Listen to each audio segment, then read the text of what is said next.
guests are telling the true stories of Central Floridians who have survived sexual abuse and assault. So please welcome Jonna Henry, Sarah Holland, and Jadon Bell.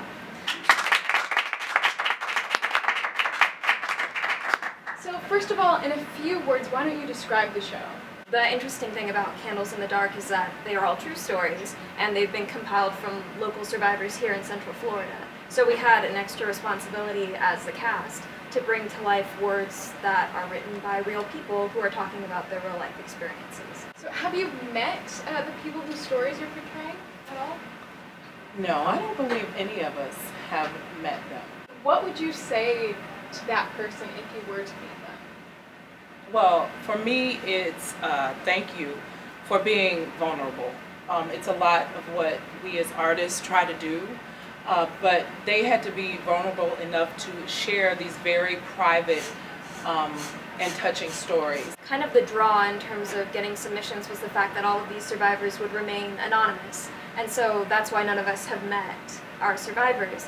But if I was given the privilege of meeting mine, I would tell her, you know, thank you for sharing your story, but also that I believe her and that her story is valid. Because I think the most heartbreaking part about my character in particular is she talks about how she feels as though her experience wasn't as bad as other people's, when in reality it's not that it's a case of comparison. Every experience is valid in and of itself.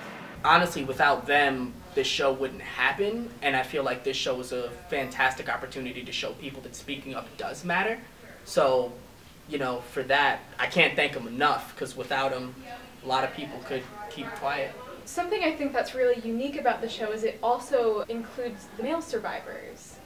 You know, why is that so important? Oh my gosh, it's super important because this does happen to men. There's kind of a stigma to it, you know, that men can't be assaulted, when in reality, 1 in 33 men are victims of sexual assault and, you know, rape.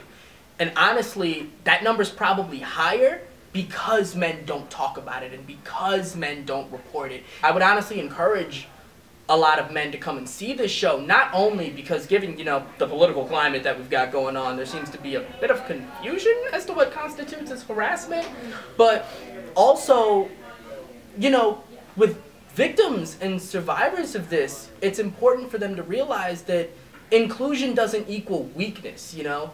The phrase is strength in numbers for a reason. So if we all come together and we fight and we talk about this, then maybe we can fix it for men too. Absolutely. And lastly, Jana, you mentioned that the tagline of the show is Voices of Heartache and Hope. How does the show aim to bring about hope? At the end, we close it up so that you see that there is some closure and there's a bright side. They've come out, they're victors, and they're not victims. Ladies and gentlemen, the cast of Candles in the Dark!